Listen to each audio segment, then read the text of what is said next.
En el día de Acción de Gracias, mi padre levantó su copa y dijo, por mi hijo real, el único que llevará adelante a esta familia. Todos bebieron, excepto mi abuela, quien dejó la suya en la mesa en silencio y dijo, él no es tu hijo, Frank. Y he tenido la prueba durante 30 años. Mi madre dejó caer la salsera sobre el camino de mesa y ésta salpicó sobre la placa de mi padre. Mi nombre es Amanda Robertson. Tengo 29 años. El último día de Acción de Gracias, mi padre se puso de pie, levantó su copa, miró directamente a mi hermano Brett y dijo con orgullo, nunca antes había brindado por mi hijo real, el único que alguna vez llevará adelante a esta familia. Brett sonrió. Todos los demás bebieron excepto mi abuela. Ella dejó su vaso, buscó en su bolso y colocó un sobre viejo y amarillento sobre la mesa. Con una voz tranquila y clara, dijo, él no es tu hijo, Frank. He tenido la prueba de ADN durante 30 años. Mi madre dejó caer la salsera. La salsa marrón explotó sobre el mantel blanco y la preciada placa de jubilación de mi padre. La habitación se congeló. Lo que ellos no sabían era que este no era el mayor impacto de la noche porque yo estaba a punto de descubrir que mi padre había sabido la verdad todo el tiempo y aún así había elegido humillarme y borrarme cada día durante 29 años. Esa cena de Acción de Gracias fue el momento en que todo empezó a arder. Y yo era quien sostenía el fósforo. Ahora, antes de llevarlos de vuelta a cómo empezó todo esto, por favor tómense un momento para darle me gusta a este vídeo y suscribirse si aún no lo han hecho. Dejen un comentario abajo. ¿Eres la hija invisible en tu familia? ¿O has estado ignorando a una? Y cuéntame, ¿desde dónde nos estás viendo ahora mismo y qué hora es allá? Me encantaría saberlo. Regresemos a esa cena de Acción de Gracias y a todo lo que vino después. Llegué a casa de mis padres a las 8 de la mañana. El pavo necesitaba 4 horas. Alguien tenía que empezarlo. Mamá estaba en la cocina reorganizando las servilletas cuando entré con mis bolsas de compras. Ella miró hacia arriba y sonrió con esa sonrisa tensa que yo había aprendido a leer con los años. Dijo, oh, cariño, no tenías que venir tan temprano. Me puse el delantal que había estado usando desde que tenía 15 años. La tela estaba tan descolorida que ya casi no se podía leer el mejor cocinero del mundo. Nadie me había comprado nunca uno nuevo. Le dije, el pavo necesita 4 horas, mamá. Alguien tiene que empezarlo. Ella miró su teléfono y dijo, bueno, Brett dijo que traería vino. Saqué botellas de mi bolsa y respondí, él también dijo eso el año pasado. Ella no discutió. Simplemente volvió a las servilletas. Para las 10:30, ya tenía el pavo adentro, las papas peladas, las judías verdes cortadas y la masa de la tarta estirada. Mi teléfono vibró. Era Brett diciendo que llegaría tarde por estar con amigos y que estaría allí a las 2. La cena era a las 3. No respondí, solo seguí trabajando. Mamá merodeaba cerca de la entrada de la cocina, mirándome machacar las papas. Tenía esa mirada otra vez, la que yo no podía descifrar del todo. Culpa, tal vez, o miedo. Antes de que pudiera preguntar, ella desapareció para reorganizar las servilletas por tercera vez. Brett llegó exactamente a las 2. Escuché su voz antes de verlo. Ahí está mi hijo, resonó el grito de papá desde la sala de estar. ¿Cómo te trata el negocio de los autos? Yo estaba en la cocina colando las papas. El vapor me quemó la muñeca. No dije nada. No me puedo quejar, viejo. Vendí 3 camionetas esta semana. La risa de papá llegó hasta la cocina. ¿Ves? De eso estoy hablando. Ética de trabajo y empuje. Sangre Robertson. Brett había traído una botella de vino de $12 de Safwa. Papá actuó como si hubiera entregado oro. Llevé el plato final a la mesa a las 2:55. Papá ya estaba en la cabecera sirviendo el pavo. No esperó a que yo me sentara.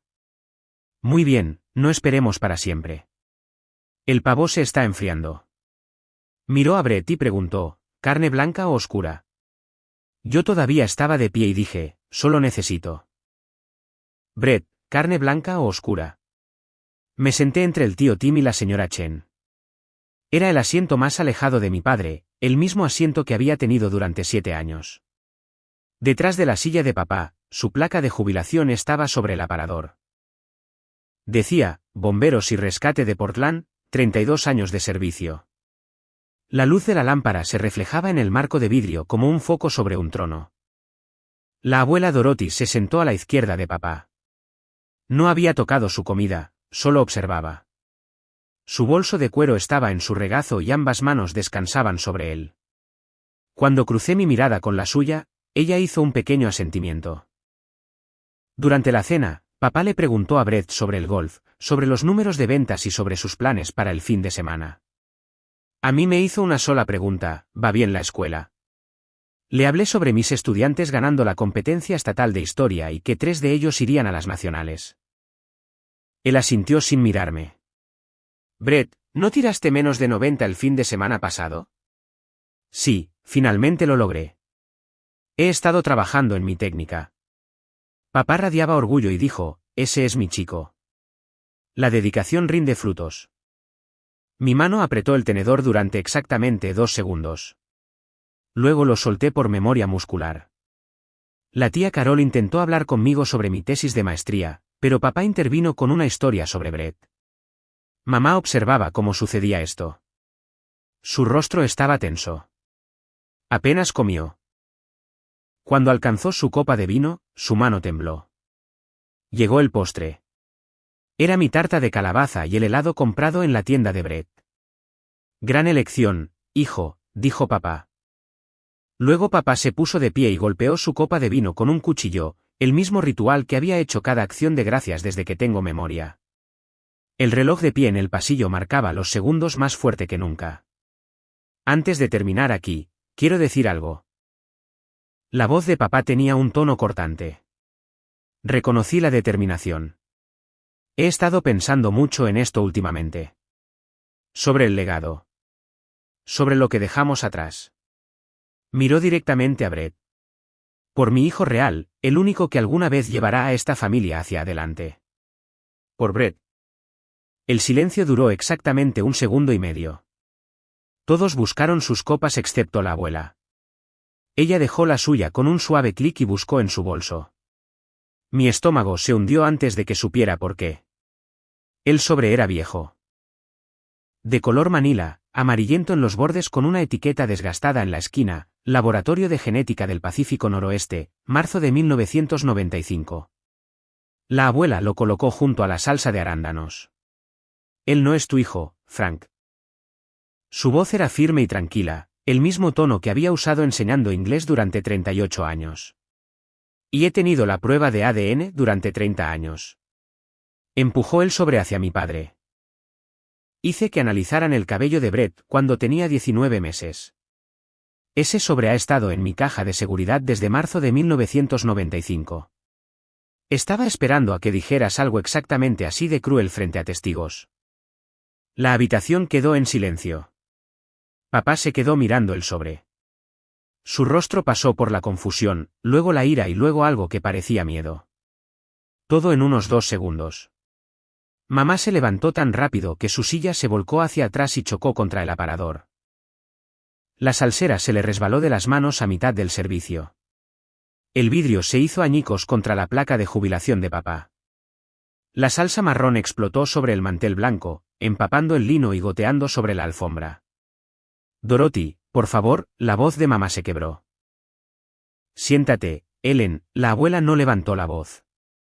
Esto se ha estado gestando durante 30 años. ¿No lo entiendes? Lo entiendo perfectamente. Siempre lo he entendido. Papá recogió el sobre. Su mano temblaba. Rompió el sello. Sacó 2 páginas.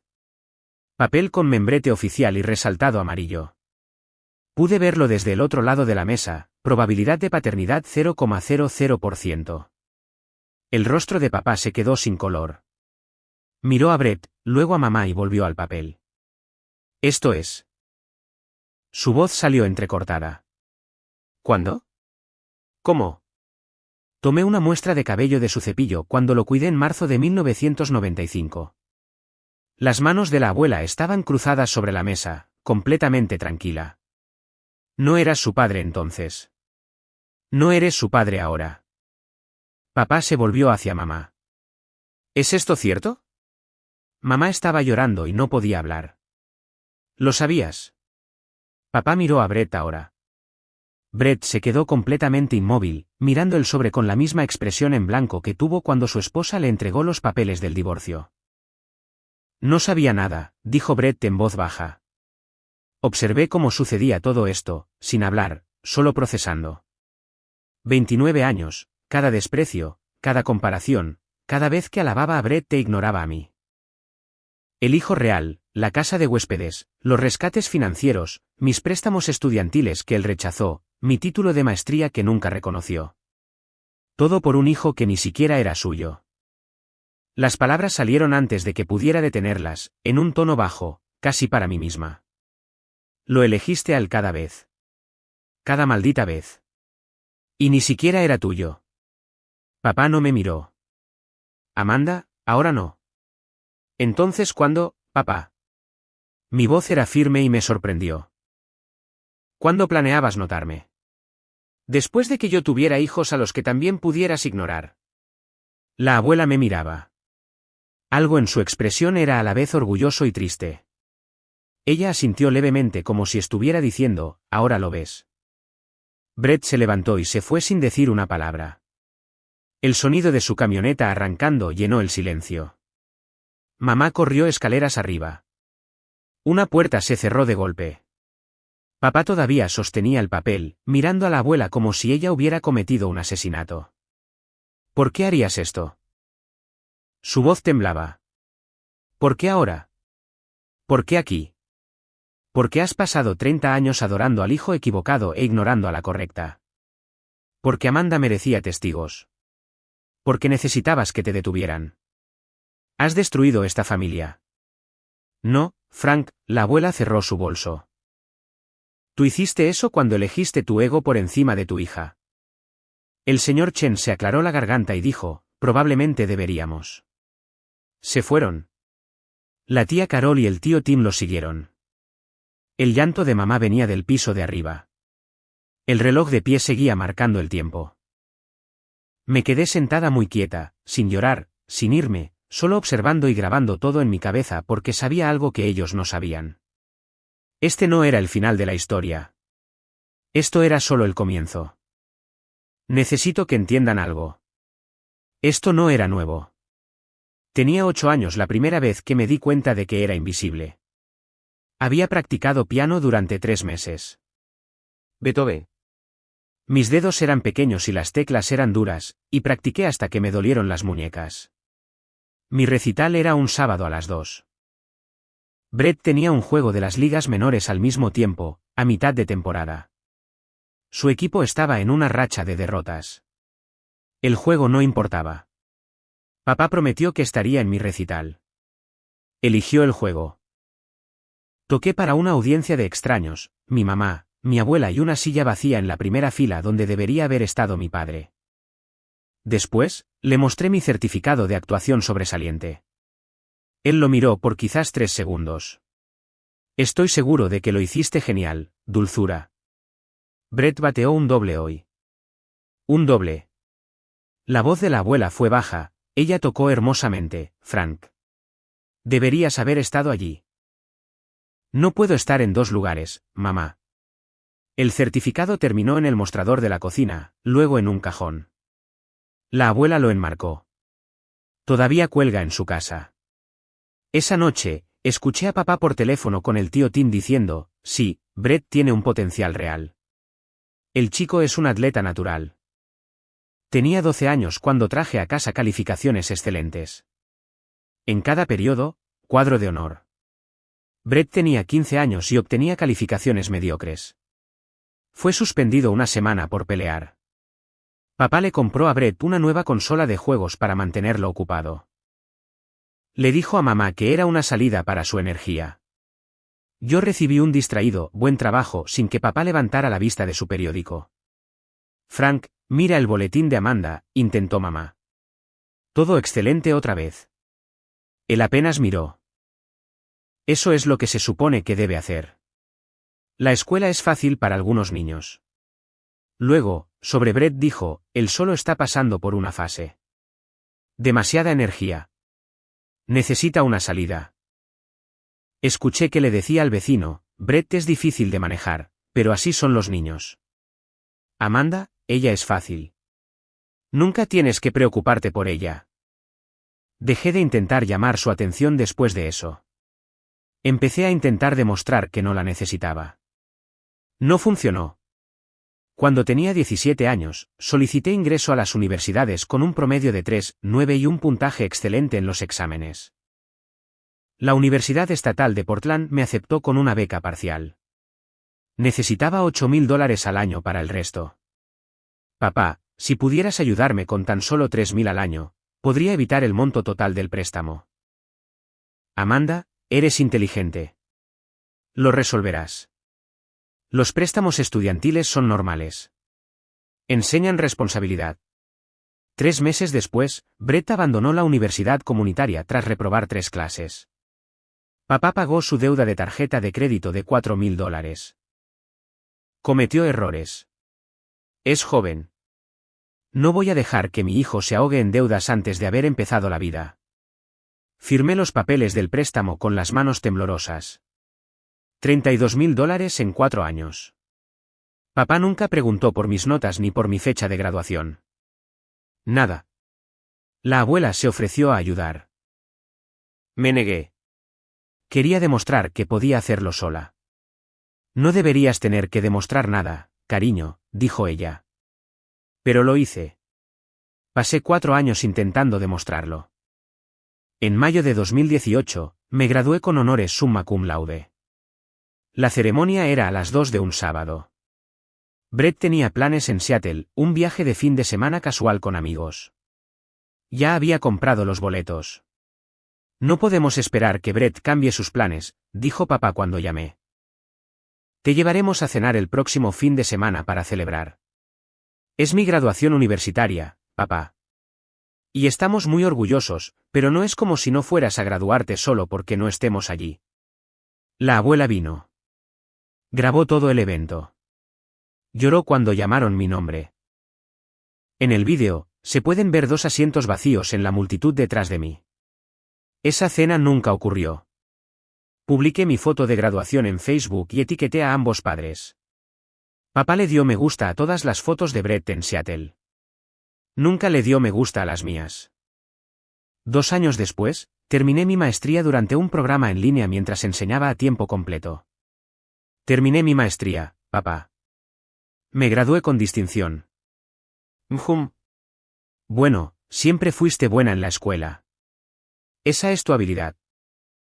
Ese mismo mes, Brett le pidió a papá que confirmara un préstamo para un auto de $8,500 después de un incumplimiento. Papá confirmó. Hice los cálculos más tarde. $35,700 es lo que papá gastó rescatando a Brett a lo largo de los años. Había rechazado mi solicitud de $8,000 para la universidad. Nunca dije nada al respecto, solo tomé nota. Desde los 22 hasta los 29 años, cociné la cena de acción de gracias cada año. Llegaba a las 8, empezaba el pavo, preparaba todo y servía a las 3. Brett aparecía a las 2 con un vino que olvidaba la mitad de las veces. Cada año, papá decía alguna versión de, Brett, buena elección de vino. ¿Tienes gusto? Yo estaba en la cocina con quemaduras en las muñecas y cortes en las manos. Nadie dijo nunca gracias. El año pasado, en 2024, casi no vengo. La abuela llamó y dijo, 1 año más, cariño. Prometo que esto termina pronto. No entendía a qué se refería hasta que ese sobregolpeó la mesa. No supe quién era Jack Morrison hasta el día después de Acción de Gracias. Pero su historia comenzó hace 32 años. En 1990, Jack Morrison y mi padre se unieron a los bomberos y rescate de Portland en la misma clase de reclutas. Se hicieron mejores amigos al instante. Compañeros de entrenamiento, amigos de pesca, hermanos en todo menos en sangre. 2 años después, Jack fue el padrino en la boda de mis padres. He visto el vídeo. La abuela lo guardó. El brindis de Jack decía: Frank no es solo mi hermano en la estación de bomberos. Es mi hermano en la vida. Y Ellen, te estás llevando al mejor hombre que conozco. Papá levantó su copa y dijo: te quiero, hombre. En las fotos de la boda, la mano de Jack descansa en el hombro de mamá. Inocente, pero si miras de cerca, y yo lo hice, los ojos de Jack se detienen en ella una fracción de segundo de más. La abuela lo notó en ese momento, pero me dijo más tarde que lo había descartado. Dejó de descartarlo cuando nació Brett. Septiembre de 1992. Papá fue ascendido a teniente. Empezó a trabajar horarios locos, turnos nocturnos, rotaciones de 72 horas. Mamá tenía 21 años, era una novia recién casada, sola en la casa la mayoría de las noches. Jack traía la cena. Solo siendo un buen amigo, decía él. El romance comenzó ese invierno. Encontré la carta de mamá más tarde, no enviada, escondida en su diario, no se suponía que pasara. Frank nunca estaba en casa. Jack estaba allí y estuvo mal. Sé que estuvo mal, pero me sentía tan sola. Y luego quedé embarazada, y no sabía de quién era el hijo, y estaba aterrorizada. Brett fue concebido en febrero de 1993 y nació en agosto. Mamá rezó para que fuera de papá. Tenía los ojos de Jack, la nariz de Jack, el mentón de Jack. Mamá lo supo de inmediato. Un mes después del nacimiento de Brett, Jack no pudo vivir más con eso. Septiembre de 1993, turno de noche. Jack estaba borracho. Me acosté con Ellen. Lo siento. Brett podría ser mío. Pelearon en el vestuario de la estación de bomberos. Fue algo físico. Jack fue suspendido. Él renunció y se mudó a Seattle en octubre. Encontré la carta que le escribió a papá más tarde, nunca enviada. La abuela la tenía: sé que nunca me perdonarás. Yo no me perdono a mí mismo. Pero Brett merece saber la verdad algún día. Es mi hijo, Frank. Me veo en él. Y me voy porque es la única forma en que podrías seguir adelante. Cuéntale sobre mí cuando sea lo suficientemente mayor. Por favor.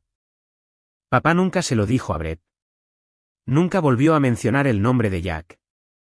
Lo borró por completo. Jack se mudó a Seattle, se unió al departamento de bomberos de Seattle, trabajó durante 30 años y se jubiló en 2023. Nunca se casó, no tuvo otros hijos. Cada año enviaba una tarjeta de Navidad a la abuela Dorothy. Papá no lo sabía. Cada tarjeta preguntaba lo mismo: ¿cómo está el chico? La abuela respondía con respuestas vagas: está creciendo. ¿Se parece a ti? La última tarjeta de Jack llegó en diciembre de 2023, Dorothy, me jubilo el próximo mes. Siempre pensé que tal vez cuando me jubilara lo contactaría. Le diría la verdad. Pero Frank tomó su decisión. Y tal vez sea mejor que Brett nunca sepa que nació de un error.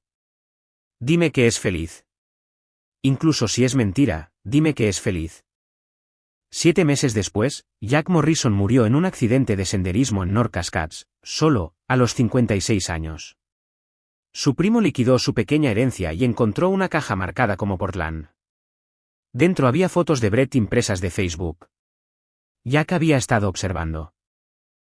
Había una carta para Brett, redactada pero nunca enviada, y una carta de confesión para papá.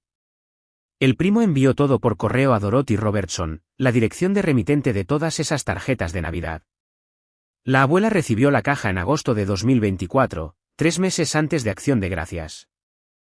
La carta de Jack para Brett tenía fecha del 15 de junio de 2024, Brett, no me conoces. Tu padre, Frank. Y yo fuimos mejores amigos una vez. Escribo esto porque estoy a punto de cumplir 56 años y he vivido toda mi vida con un secreto. Soy tu padre biológico. Sé que Frank te crió y no estoy tratando de quitarle eso. Pero mereces saber la verdad. Amé a tu madre. Estuvo mal actuar según mis sentimientos. Pero nunca me he arrepentido de que existas. Solo lamento nunca haber llegado a conocerte. Murió el 8 de julio de 2024. La carta nunca fue enviada. Jack Morrison pasó 30 años amando a su hijo a la distancia. Envió 31 tarjetas de Navidad preguntando por un niño al que nunca conocería. Y mi padre pasó 30 años fingiendo que Jack nunca había existido. Cuando la abuela recibió esa caja, tomó una decisión. Un año más de mentiras, luego la verdad saldría a la luz, estuviera mi padre listo o no. La mañana después de Acción de Gracias, conduje a casa de la abuela. Ella tenía el café listo. El sobre estaba sobre la mesa. Siéntate, dijo ella. Necesito contarte todo. Ella sospechaba desde el momento en que nació Brett, no se parecía en nada a papá y se parecía en todo a Jack. Cuando Brett tenía 19 meses, la abuela lo cuidó. Tomó una muestra de cabello de su cepillo. Su primo trabajaba en un laboratorio de un hospital. Hicieron la prueba de forma no oficial. Los resultados regresaron con un 0% de coincidencia. La abuela selló el sobre, lo puso en su caja de seguridad en marzo de 1995 y esperó. Sabía que tu padre nunca haría lo correcto contigo a menos que fuera forzado, dijo ella. Sabía que Brett no era suyo, y sabía que decírselo en privado solo significaría que lo ocultaría mejor. Así que esperé. 30 años, dije yo. Esperaste 30 años. Estaba esperando el momento en que más importara. Ayer fue ese momento. Miré el informe del laboratorio, el papel amarillento y el resultado resaltado, probabilidad de paternidad 0,00%. ¿Lo sabía papá?, pregunté. La abuela hizo una pausa. Eso es lo que necesitas averiguar. Porque encontré algo hace 5 años que sugería que él podría haberlo sabido. Ella me dio la llave de una unidad de almacenamiento donde se habían trasladado los archivos viejos de mi abuelo después de que murió en 1998.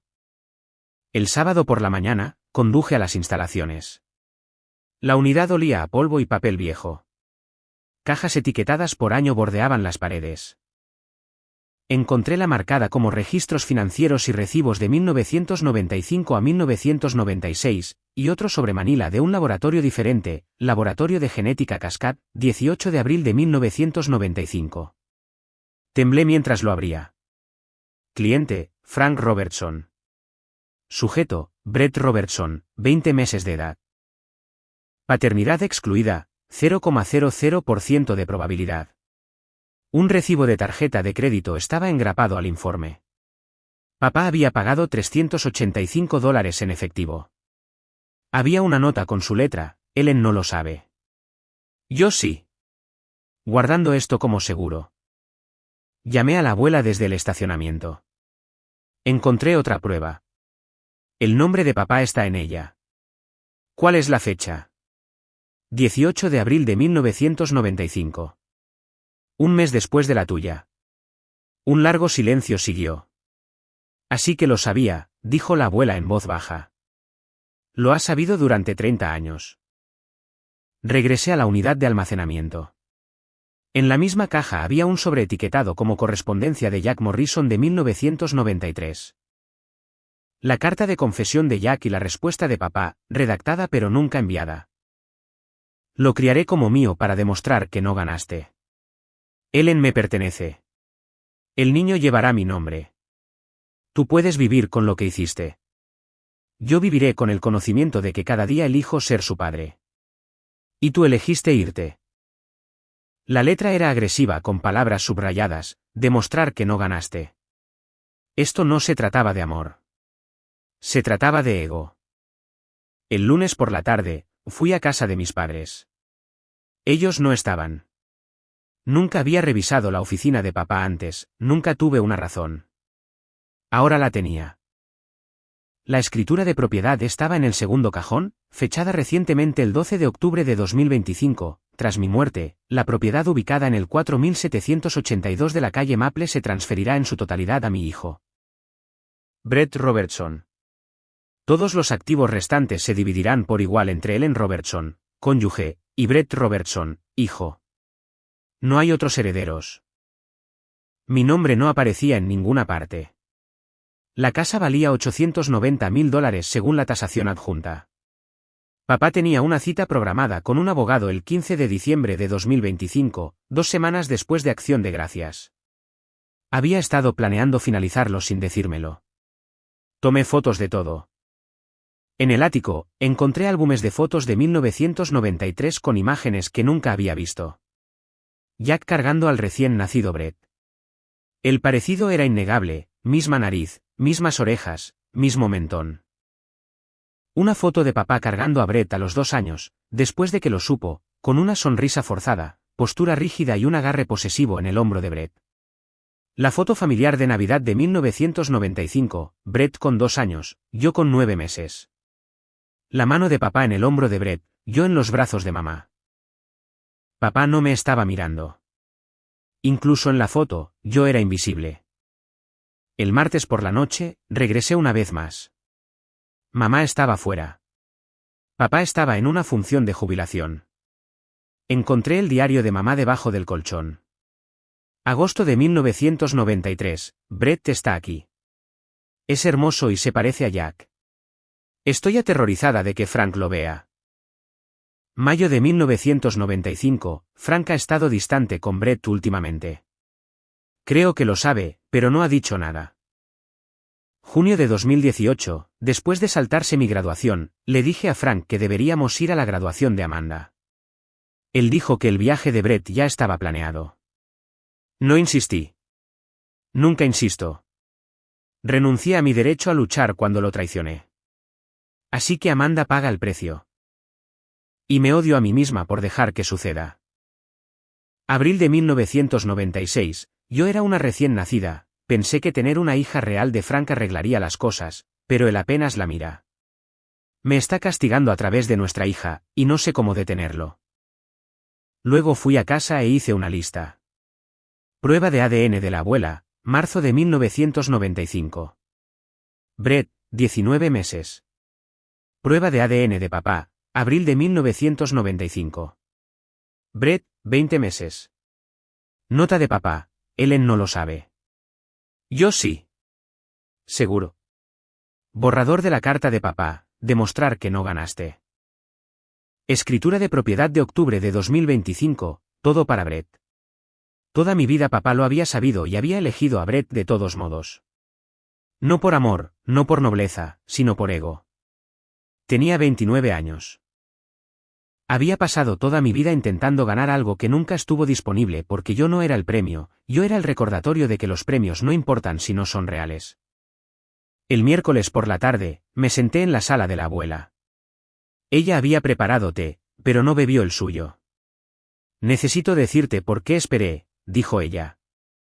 Sacó una carpeta de 3 anillos, gruesa y organizada con pestañas por año.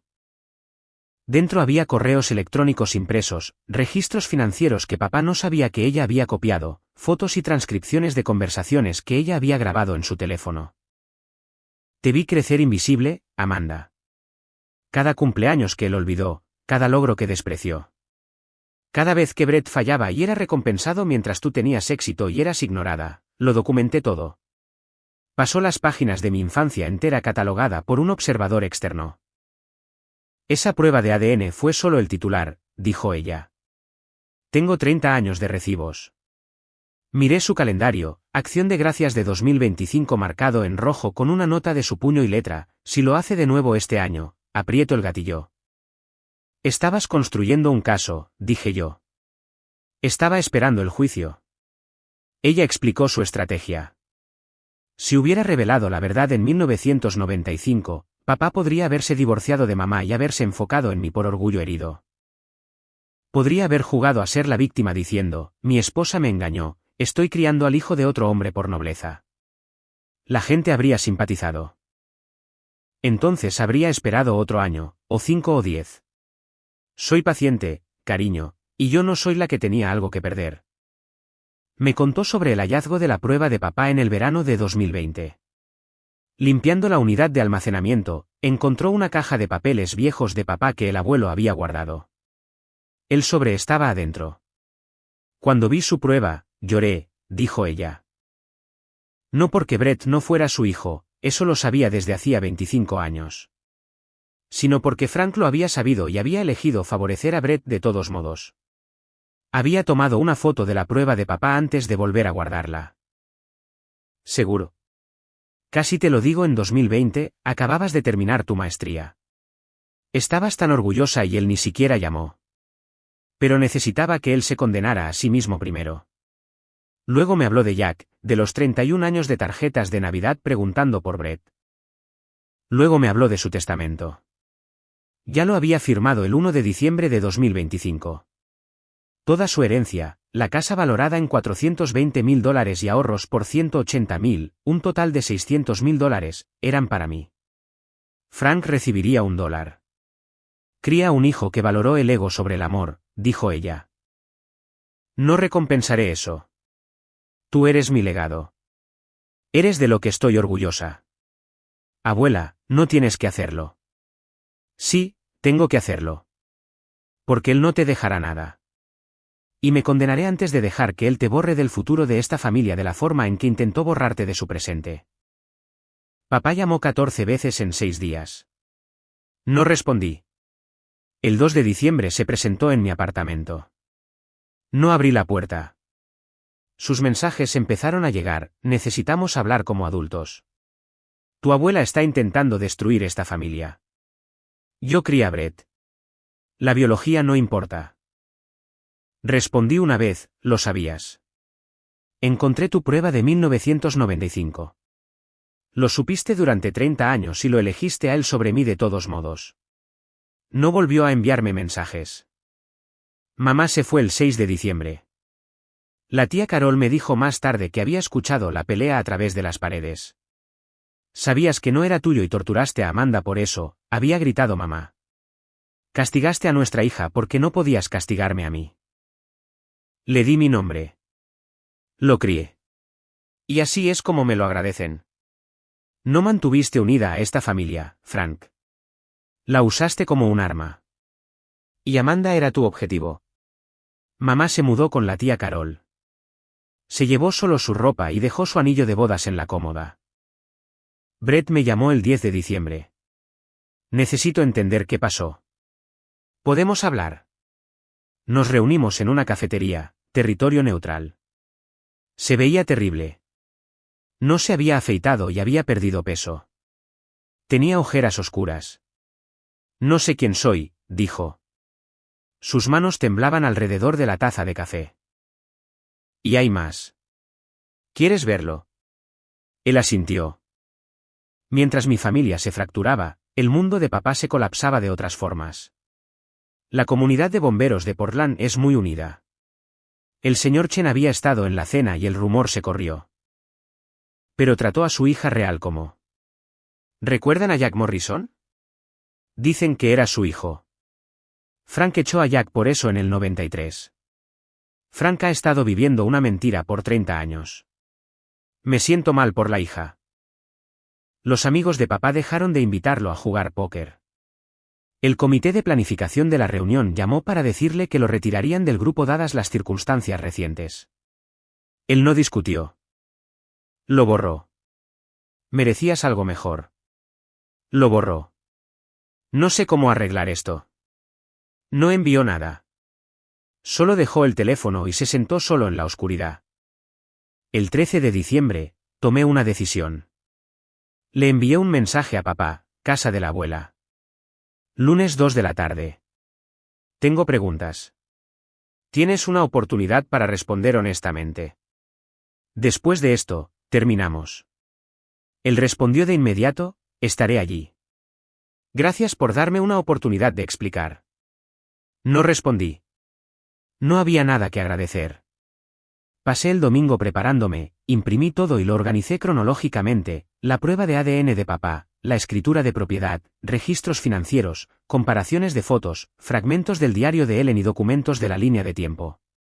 ¿Evidencia? La abuela se inclinó hacia adelante y dijo: vas a responder a sus preguntas honestamente, o enviaré copias de todo lo que hay en esta mesa a cada persona que estuvo en esa cena de acción de gracias, a cada bombero con el que trabajaste y a la junta de pensiones. Mamá, no puedes hacerme esto. Coloqué la grabadora sobre la mesa y presioné grabar. Luego empujé la prueba de ADN de papá a través de la mesa. Empecemos aquí. Explica esto. Él la miró pero no la tocó.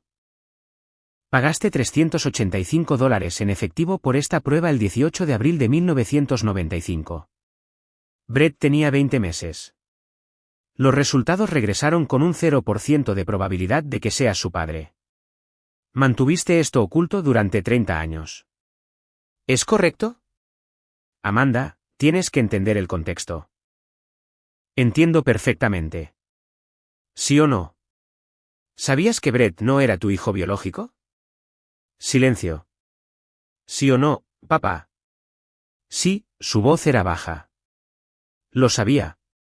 ¿Desde hace cuánto? Desde que él tenía 2 años. ¿Y cuántos años tengo yo? 29. Así que toda mi vida. Lo supiste toda mi vida. Recogí su nota y la leí en voz alta. Ellen no lo sabe. Yo sí. Guardando esto como seguro. Esa es tu letra, ¿correcto? Sí, pero... Mantuviste esto sobre la cabeza de mamá durante 30 años. Ella pensaba que no lo sabías, pero tú sí. Y lo usaste para controlarla. Y me castigaste a mí para castigarla a ella, ¿no es así? No fue así. Entonces, ¿cómo fue, papá? Me incliné hacia adelante. Explícame por qué favoreciste a un hijo que sabías que no era tuyo sobre una hija que sabías que sí lo era. Hubo un largo silencio mientras la grabadora seguía funcionando. Finalmente, habló, porque si admitía la verdad, todos sabrían que Ellen me engañó. Todos sabrían que no fui lo suficientemente hombre para mantener fiel a mi esposa. Y si me quedaba con Brett, lo criaba y lo favorecía, demostraba que yo lo elegí. Demostraba que Jack no ganó. Demostraste que tu ego importaba más que tu hija.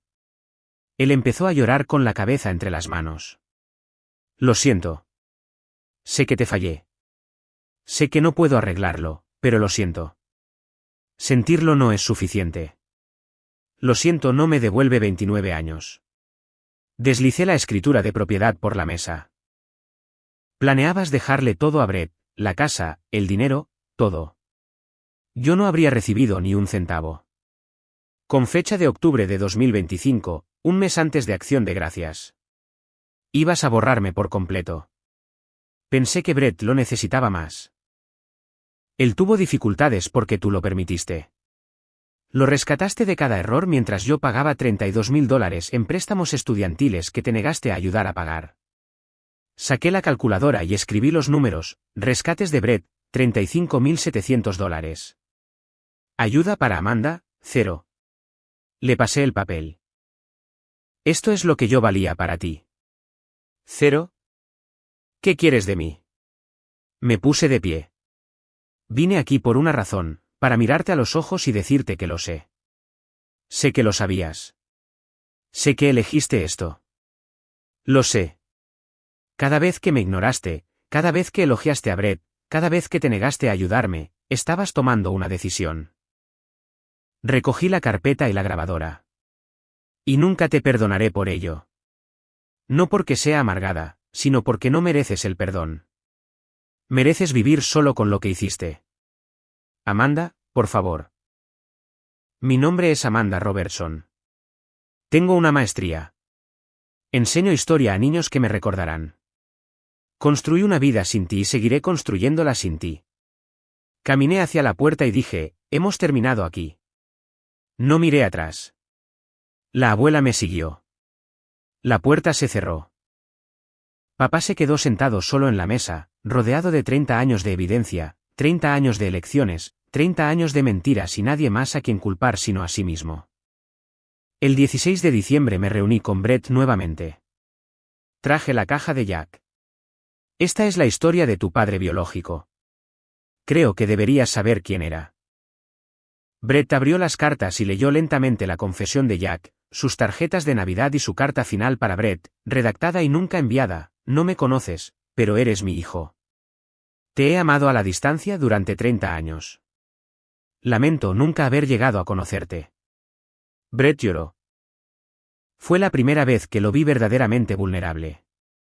Él quería conocerme. Iba a decírmelo. Murió antes de poder hacerlo. ¿Por qué Frank no me lo dijo? Brett miró hacia arriba. Si él lo sabía, ¿por qué no simplemente me lo dijo? Porque nunca se trató de ti, Brett. Se trató de él. Tú eras un trofeo. Yo era el recordatorio de que los trofeos no importan si no son reales. Brett miró la foto de Jack cargándolo cuando era un bebé. Me parezco exactamente a él. Siempre fue así. ¿Qué hago con esto? Eso depende de ti, pero mereces saber de dónde vienes. Brett guardó silencio por un largo tiempo y luego dijo, lo siento. ¿Por qué? Por beneficiarme de ello. Debí haberlo visto. Cada vez que él me elogiaba y te ignoraba a ti, debí haberlo señalado. No lo hice. Me gustaba la atención. Fui un cobarde. ¿Eras un niño? Ya no soy un niño. Fui un adulto durante la mayor parte de ese tiempo y seguí sin decir nada. Eres mi hermana. Soy tu media hermana. Eres mi hermana. La biología no cambia que crecimos en la misma casa. Solo cambia todo lo demás. Crecimos en la misma casa, pero no crecimos en la misma familia. Tú eras el favorito. Yo era invisible. Lo sé. Y no puedo arreglar eso. Pero quiero que sepas que ahora lo veo. Te veo ahora. Respiré hondo. No te odio, Brett. Simplemente no puedo cargar con el peso de tu crisis de identidad además de mi propia sanación. Él asintió. No te pido que me arregles. Bien, porque estoy estableciendo límites. Podemos tener una relación, pero será bajo mis términos. No más cenas de domingo en casa de Frank fingiendo que todo es normal. Si vamos a estar en la vida del otro, tiene que ser con honestidad. ¿Cómo se ve eso? Un café cada pocos meses. Responder tus llamadas cuando tenga energía. Pero no estoy obligada a estar para ti solo porque compartimos ADN. Eso es justo. Es más que justo. ¿Vas a cambiarte el nombre? Quitarte el Robertson. No. Robertson también es el nombre de la abuela. Lo mantendré por ella, no por él. El 20 de diciembre, Brett se mudó de la casa de huéspedes y encontró su propio apartamento. Le dijo a papá, necesito espacio para descubrir quién soy cuando no soy el hijo real. Porque eso nunca se trató de mí. Se trató de que tú le demostraras algo a un hombre muerto. Te di todo. Me diste tu nombre. Me diste cosas. No me diste honestidad. Y destruiste a Amanda en el proceso. No puedo ser parte de eso nunca más. Brett devolvió las llaves. La casa de huéspedes quedó vacía. En enero, Brett comenzó terapia. Su primera sesión se centró en una sola pregunta: ¿cómo guardo luto por un padre que está vivo y por un padre que está muerto? La tía Carol me envió un mensaje el 18 de diciembre, no tenía idea de que fuera tan malo. Tu mamá me contó algo, pero al ver la evidencia, lamento mucho no haberte protegido. Siempre eres bienvenida en nuestra casa. El tío Tim escribió el 22 de diciembre, he visto los documentos que me mostró tu abuela. No sé qué decir. Frank es mi hermano, pero lo que te hizo es inexcusable. Lamento no haberlo visto antes. Las listas de tarjetas de Navidad familiares salieron y el nombre de Frank fue tachado en 8 de 12 hogares. Pasó la Navidad solo. Mamá estuvo con la tía Carol, Brett estuvo con amigos y yo estuve con la abuela. Fue la mejor Navidad que había tenido en años. El 15 de enero, la abuela convocó a una reunión familiar. Su abogado estaba allí leyendo el testamento mientras ella aún estaba viva. Quiero que todos sepan mientras yo misma puedo decírselo, dijo ella. El abogado leyó, a mi hijo Frank Robertson, le dejo $1 para que no haya duda de que no fue olvidado, sino más bien excluido específicamente. El rostro de papá se puso blanco. A mi nieta, Amanda Robertson, le dejo mi herencia completa, incluyendo mi casa, mis ahorros y mis efectos personales. Ella ha construido una vida de dignidad y propósito sin el apoyo de quienes deberían haberlo dado libremente. Estoy orgullosa de ella. El abogado hizo una pausa y leyó la nota final de la abuela, nunca estuve orgullosa de ti, Frank. Papá se levantó y se fue sin decir una palabra. La abuela buscó mi mano. Tú siempre fuiste mi verdadero legado. Lloré. Fue la primera vez que lloré durante todo esto. No por dolor, sino por ser vista. La abuela me dejó todo a mí y solo $1 a mi padre. Se hizo justicia. Si este momento te dio satisfacción, dale me gusta al vídeo y suscríbete para más historias como esta. A finales de enero, mi primo publicó algo vago en Facebook sobre el drama familiar y las revelaciones de ADN. La historia se difundió. Un amigo sugirió que yo controlara la narrativa. Escribí una publicación, sin nombres, solo la historia. La hija invisible, el hijo de oro, 30 años de favoritismo, revelación de ADN. El padre lo supo todo el tiempo. Esto no se trata de ADN. Se trata de elección. Y cada día él eligió su ego sobre mí. La publicación se volvió viral con 50.000 compartidos en 2 días. Cientos de mujeres comentaron, no estás sola. Esto también me pasó a mí. Gracias por hablar. Lo imprimí y lo enmarqué como un recordatorio de que mi historia importaba. El 20 de febrero tuve mi primera charla en una organización de mujeres ante 200 personas. No estoy aquí para decirles que perdonen a la familia que las hirió. Estoy aquí para decirles que se les permite establecer límites. Se les permite alejarse. Se les permite construir una vida donde sean vistas. Su valor no está determinado por si su familia lo reconoce. Su valor es inherente. Recibí una ovación de pie. Después, una mujer se me acercó y dijo, mi padre también favoreció a mi hermano. Pensé que estaba loca. Gracias por hacerme sentir menos sola. Nunca estuviste sola, le dije. Solo que aún no podíamos vernos las unas a las otras. En enero de 2026, comencé terapia con sesiones semanales. Mi terapeuta me preguntó, ¿qué quieres de este proceso? Quiero dejar de sentir que no soy suficiente. Quiero dejar de esperar a que él me vea. Quiero simplemente existir sin su sombra. Ya existes sin su sombra. Lo has estado haciendo durante 29 años. Ahora estás aprendiendo a verlo por ti misma. Llevé un diario para seguir mi progreso. La sesión 8 fue el gran avance. Ya no necesito que se disculpe. No necesito que cambie. Solo necesito que yo siga adelante. Mi terapeuta sonrió y dijo, ese es el trabajo. Las charlas llevaron a una oportunidad en una empresa de educación en línea. Querían que desarrollara un plan de estudios sobre dinámica familiar, límites y salud emocional para estudiantes de secundaria con un salario de $85.000 al año. Era más que enseñar, con horarios flexibles y trabajo desde casa. Acepté. Quieren que cree cursos sobre relaciones familiares saludables. Se lo conté a la abuela. Yo, la hija invisible. ¿Quién mejor que yo? ¿Sabes cómo se ve cuando está roto? Puedes enseñar cómo debería verse en su lugar. El contrato se firmó el 15 de febrero. El primer curso titulado, Ser Vista, una guía de límites familiares y autoestima para mujeres jóvenes. 3.200 estudiantes se inscribieron la primera semana. En marzo de 2026 me mudé a un apartamento de 2 habitaciones con luz natural, espacio para una oficina en casa y en un vecindario que me encantaba. Decoré con intención, fotos con la abuela, diplomas enmarcados y libros que siempre había querido leer. No hay fotos familiares con Frank. La abuela me envió un mensaje cuando colgué su pintura en la sala, hace que el espacio se sienta como un hogar. Hace que se sienta como mío. El 15 de marzo tuve una fiesta de inauguración. Amigos, colegas, la abuela, la tía Carol y algunos primos asistieron. Brett vino y trajo una planta para los nuevos comienzos. La acepté. Frank no fue invitado. No necesitaba serlo. El 20 de marzo llegó una carta de Frank. Larga, confusa y defensiva, lamento que te sientas herida.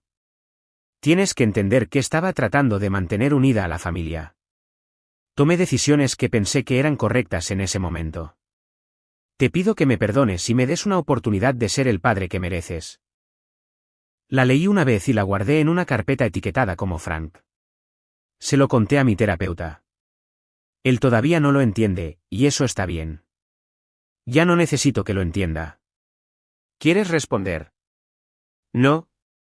El silencio es mi respuesta.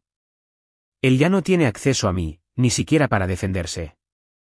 Comencé a salir con gente de forma casual en marzo. Conocí a alguien en una cafetería a través de un amigo mutuo. Etapas tempranas, sin presión. Más importante aún, reconstruí amistades que había descuidado e invertí en mi comunidad. Comencé a trabajar como voluntaria en un programa de tutoría juvenil. Un amigo dijo, pareces diferente últimamente. ¿Más ligera? Dejé de cargar con un peso que no era mío. Resulta que soy mucho más ligera sin él. El 28 de marzo me tomé una foto en el espejo, no para las redes sociales, sino para mí misma. Miré mi reflejo y sonreí. Te veo ahora. Finalmente. Esa noche escribí en mi diario, hoy alguien me preguntó si he perdonado a mi padre. Dije que no. Me preguntaron si alguna vez lo haré. Dije que no importa. El perdón no es la meta. La libertad lo es. Y yo ya tengo eso. No necesito su perdón. Solo necesito mi libertad. Si el viaje de Amanda te inspiró, dale me gusta a este vídeo y comenta. ¿Eres la hija invisible o has estado ignorando a una en tu familia? Es el 28 de marzo de 2026. Conduzco a casa de la abuela para cenar. Solo nosotras dos, una tradición que hemos construido. Cocinamos juntas. Conversación fácil y risas. Ella pregunta por el trabajo y por la vida, escuchando con total atención. Después de la cena, nos sentamos en el porche, en el mismo columpio de mi infancia donde ella solía leerme mientras mi padre nos ignoraba a ambas. ¿Alguna vez piensas en él?, pregunta ella. A veces, pero no de la forma en que solía hacerlo. Antes pensaba en qué podía hacer para que él me viera. Ahora solo noto su ausencia y ya no duele como antes. Eso es sanar. Eso es lo que todos me siguen diciendo. ¿Ya lo crees? Estoy empezando a hacerlo. El sol se está poniendo y la luz de la tarde es suave. Por primera vez en mi vida, siento paz. No porque todo esté arreglado, sino porque he dejado de esperar a que lo esté. La gente pregunta si he perdonado a mi padre. La respuesta es no y tal vez siempre lo sea. Pero el perdón nunca fue el punto. El punto era aprender que mi valor nunca estuvo determinado por si él podía verlo. Pasé 29 años siendo invisible en una casa donde debería haber sido vista. Y luego supe la verdad. Él favoreció a un hijo que no era suyo sobre una hija que sí lo era. Él lo sabía. Durante 30 años lo supo y eligió la crueldad de todos modos. Ese conocimiento podría haberme destruido. En cambio, me liberó porque finalmente entendí que nunca se trató de que yo no fuera suficiente. Se trató de que él estaba roto. Y yo no puedo arreglar a personas rotas que no quieren ser arregladas. Así que construí una vida donde soy vista, donde mi trabajo importa, donde mi nombre significa algo y donde yo elijo quién tiene acceso a mí y quién no. Ya no necesito la aprobación de mi padre. No necesito su nombre, aunque lo mantuve por mi abuela. No necesito su validación. No necesito su disculpa. Solo necesito seguir construyendo la vida que ya he comenzado, una donde ser su hija sea lo menos interesante sobre mí. Mi nombre es Amanda Robertson. Tengo 29 años. Enseño a las personas cómo establecer límites y reconocer su valor. Y lo aprendí todo observando lo que sucede cuando no lo haces. Yo era la hija invisible. Pero ya no soy invisible y nunca volveré a serlo.